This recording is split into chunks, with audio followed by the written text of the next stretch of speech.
मुझे ऐसा लगता है कि ढके कपड़ों में लड़कियां और ज़्यादा खूबसूरत दिखती हैं। और मैं ये नहीं कहती हूँ वेस्टर्न कपड़े ख़राब होते हैं, वेस्टर्न में भी बहुत कमाल के कपड़े होते हैं, इवन मैं भी वेस्टर्न कपड़े पहनती हूँ। बट मुझे लगता है कि अगर आपका शरीर ढका होगा तो आपकी खूबसूरती और इन्हेंस होगी। सो मैं किसी को खुश करने के लिए कोई कपड़े नहीं पहनती, मुझे जो कम्फर्ट फील होता है मैं वही कपड़े पहनती हूँ। कि अगर कोई ना भी पसंद करेगा मुझे इस लुक की वजह से, तो मैं अपने लुक को चेंज नहीं करूँगी उनकी पसंद की वजह से। इवन मैं सारे पेरेंट को यही कहूँगी कि बच्चे को फ़ोर्स मत कीजिए। ज़रूरी नहीं है कि आप चाहते हैं कि वो डॉक्टर बने तो वो डॉक्टर ही बने। हो सकता है कि वो इंजीनियर बनना चाहता हो, वो एक्टर बनना चाहता हो, वो कुछ किसी और क्षेत्र में जाना चाहता हो। सो फ़ोर्स करेंगे आप तो शायद उसकी प्रतिभा बाहर ना आ पाए। उससे अच्छा कर सकता है वो। मतलब अभी तक तो लग रहा है कि इस साल रिलीज़ हो जाएगा, क्योंकि अभी बॉलीवुड की हालत थोड़ी-सी मतलब वैसी चल रही है। सो जो मेकर्स हैं, जो प्रोड्यूसर्स हैं, वो भी तो अपनी बिज़नेस देखेंगे ना कि भाई कब लॉन्च करना है, कब रिलीज़ करना है। सो मुझे बहुत अच्छा लगता है कि मैं साड़ी पहनूँ, मैं सूट पहनूँ या फिर मैं कोई ऐसे वेस्टर्न ड्रेस पहनूँ जिसमें मैं दिखूँ। मैं कपड़ों की वजह से नहीं दिखूँ, वो कपड़ा मेरी वजह से दिखे। ऐसा नहीं है मैं 200 की भी साड़ी पहनूँगी ना तो वो अच्छा दिखेगा। आपको पहनने का तरीका आना चाहिए। तो मैं आपको बताऊँ कि मैं सामने वाले को खुश करने के लिए कोई काम नहीं करती हूँ। मुझे वो काम करके खुशी मिलती है, इसलिए मैं वो काम करती हूँ। हर कलाकार का एक सपना होता है कि वो पर्दे पर आए और वो सपने को सच किया है छपरा के ऋषिका सिंह चंदेल ने, क्योंकि ये भी एक कलाकार हैं और फिर ये कलाकार से बहुत संघर्ष के बाद आज पर्दे पे दिखती हैं। तो सबसे पहले इनका स्वागत है, छपरा में आप आई हैं, इसके लिए सबसे पहले हमारा चैनल आपको स्वागत करता है। Thank you so much, thank you. कितने दिनों बाद आप छपरा में अपने जो यहाँ पे मातृभूमि आपकी यहाँ पे आई हैं? मैं आई हूँ, अभी मैं लास्ट टाइम आई थी छठ पूजा में और फिर अभी होली पे। तो मतलब क्या स्पेशल है, ऐसा कुछ क्या है जिसको लेकर आप अभी छपरा में आई हैं? एक तो होली है, क्योंकि बहुत टाइम हो गया, बहुत साल हो गए हैं कि मैं होली पे यहाँ पे नहीं थी। और दूसरा रीज़न ये है कि अभी-अभी मेरे मम्मी-पापा की एनिवर्सरी थी, 50th एनिवर्सरी, सो मैं उसको सेलिब्रेट करने यहाँ आई थी। अच्छा, ये बताइए कि सबसे पहले हम ये जानेंगे कि आपके मन में ऐसा कब आया कि आप मतलब ये कलाकार से जुड़ें या फिर पर्दे पे काम करें, ऐसा आपके मन में कब आया? अभी से बहुत टाइम पहले मैंने ऐसे ही नॉर्मली एक कॉम्पिटिशन में पार्ट किया था जिसका नाम है मिस बिहार, और मैं मिस बिहार हो गई बस ऐसे ही खेल-खेल में। देन उसके बाद सबने कहा कि नहीं ऋषिका तुमको और आगे कुछ करना चाहिए। उसके बाद कुछ प्रोजेक्ट्स के ऑफ़र आए और फिर मेरा इंटरेस्ट धीरे-धीरे जागता गया एंड देन मैंने जंप किया इस फील्ड में। अच्छा, आपकी पढ़ाई-लिखाई कहाँ से हुई है? मेरी पढ़ाई-लिखाई आधा यहाँ से हुई है छपरा से, और उसके बाद मैंने मास्टर डिग्री पटना से लिया। अच्छा, जब आप यहाँ पे पढ़े लिखे हैं, आपके यहाँ पे जो यार दोस्त जितने भी होंगे, तो उस समय के माहौल में और अभी जब आप वहाँ से एक एक्ट्रेस के रूप में यहाँ पे आती हैं, तो क्या अंतर दिखता है? देखिए अंतर क्या दिखेगा, मैं तो यहीं पे जन्मी हूँ, यहीं पे मेरा सब है, मतलब जन्मभूमि यही है, तो अंतर कुछ नहीं है, मैं बस वही हूँ।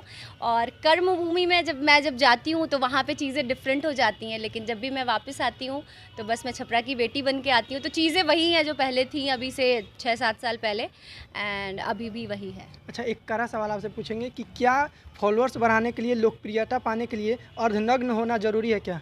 देखिए अगर ऐसा मुझे भी लगता है, मतलब मैं आपको झूठ क्यों बोलूँ, अगर आप मेरे रील्स के बारे में अगर आप बात कर रहे हैं इंस्टाग्राम या फेसबुक, तो अगर आप मेरे रील्स को देखेंगे तो आपको उसमें ऐसा कोई भी कपड़ा नहीं दिखेगा, ऐसा कोई भी कॉस्ट्यूम ड्रेसेस नहीं दिखेंगे जैसे जिसमें। मैंने आपको लेकर ये सवाल नहीं किया, हमने इंस्टाग्राम पर देख रहे हैं कि अक्सर स्पेशली लड़कियों के लिए कि वो अश्लील गानों पर और फिर उनका जो ड्रेसअप हो रहा है वो काफ़ी चेंजिंग दिख रहा है, काफ़ी मतलब छोटे कपड़े या चीज़, लेकिन आपके जो रील्स हैं या गाने हैं, गाने भी सटीक रहते हैं और फिर आपके जो ड्रेसेज हैं, सबसे खासियत ये है कि आपके जो ड्रेसेज हैं वो गाँव के जो ड्रेसेज हैं या साड़ीज़ या सूट में ही हमेशा रहता है। ऐसा कोई ड्रेसेज नहीं है जो आजकल की लड़कियों से मैच करता है। वही हमने पूछा कि क्या फॉलोअर्स पाने के लिए अर्धनग्न होना ज़रूरी है? वही मैं आपको बता रही हूँ कि अगर आप मेरे रील्स को देखें तो मैं आपको बताऊँ कि मैं सामने वाले को खुश करने के लिए कोई काम नहीं करती हूँ।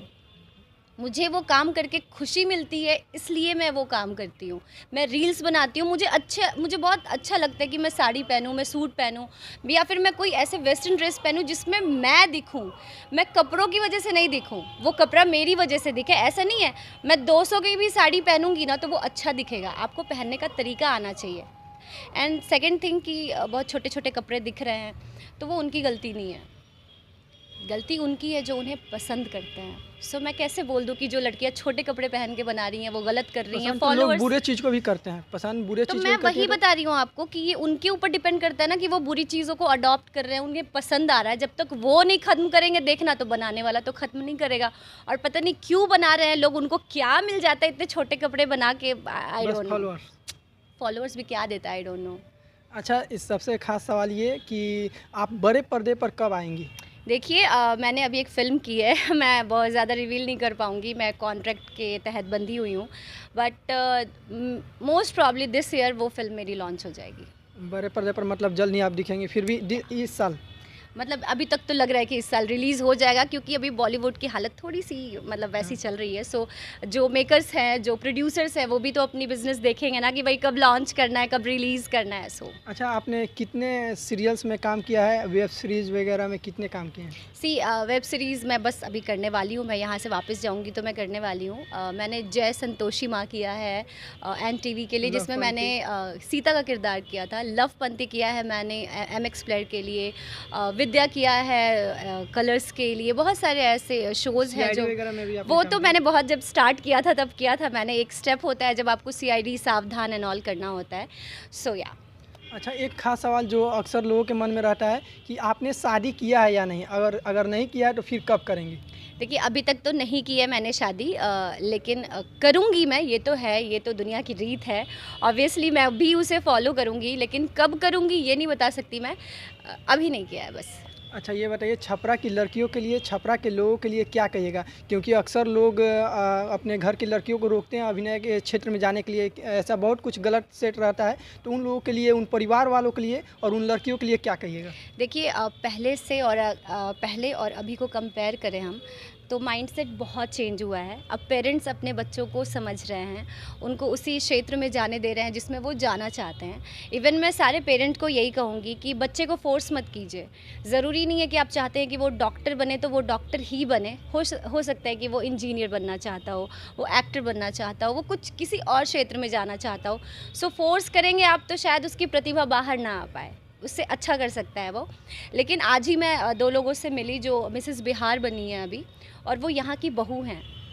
एंड रियली मुझे बहुत प्राउड फील हो रहा था कि अब आप समझ रहे हैं, ससुराल वाले भी अपनी बहुओं को सपोर्ट कर रहे हैं कि बेटा आगे जाइए, आप आगे कीजिए। तो मुझे बहुत खुशी हुई उनसे मिलके, और मैंने उनको भी कहा कि आप लोगों ने बहुत सही किया है।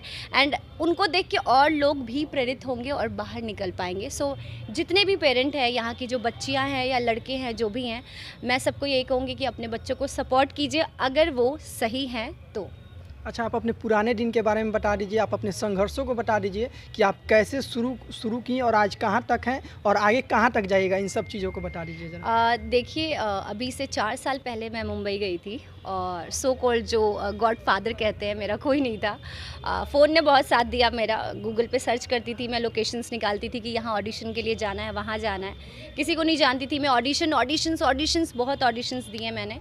एंड धीरे धीरे यू नो मेहनत रंग लाती है, तो मैं वही कहूँगी, मुझे धीरे धीरे काम मिलने लग गया।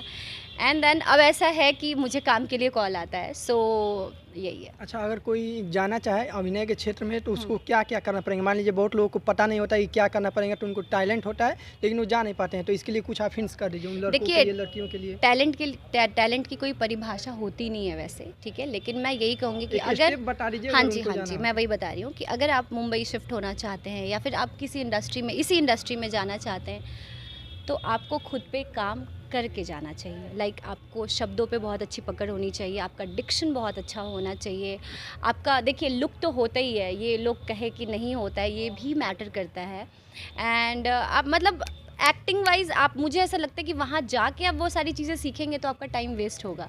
सो अगर आपके पास टाइम है तो आप यहीं से वो सारी चीज़ों पे काम करके जाएं, तो शायद आपके लिए चीज़ें थोड़ी ईजी हो जाएंगी। अच्छा, लक भी ज़रूरी होता है क्या?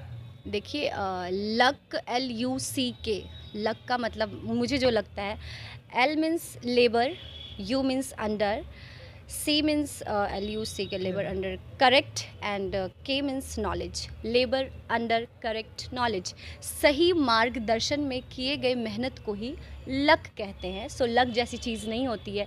मेरे साथ तो लक काम नहीं आया, मैं आपको जो बताऊँ, मैंने बहुत मेहनत की है एंड स्टिल मैं कर रही हूँ ताकि जितना हो सके उतना नाम कमा पाऊँ, अपने पेरेंट का नाम रोशन करूँ और अपने छपरा का नाम रोशन करूँ। अच्छा, अभी हाल ही में आपका एक हमने पोस्ट देखा था, जिसमें ये देखा था कि आप अनुपम खेर से मिली हुई हैं, अनुपम खेर के माँ से मिली हुई हैं। हाँ जी, हाँ तो जी। क्या रीज़न था? क्या उनके साथ कोई आपका फ़िल्म आने वाला है? देखिए अभी फ़िल्म नहीं आ रही उनके साथ। मेरा एक अवार्ड फंक्शन था, आदि आबादी विमेन अचीवर अवार्ड।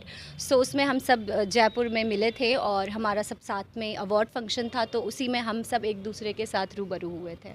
अच्छा, आपका जो ड्रेसअप है, आपका जो साड़ी वगैरह है, सूट वगैरह है, तो उसको लेकर मिडिल क्लास के जितने भी लोग हैं या और भी लोग हैं, उसको लेकर आपको ज़्यादा पसंद करते हैं। इसको लेकर आप क्या कहिएगा?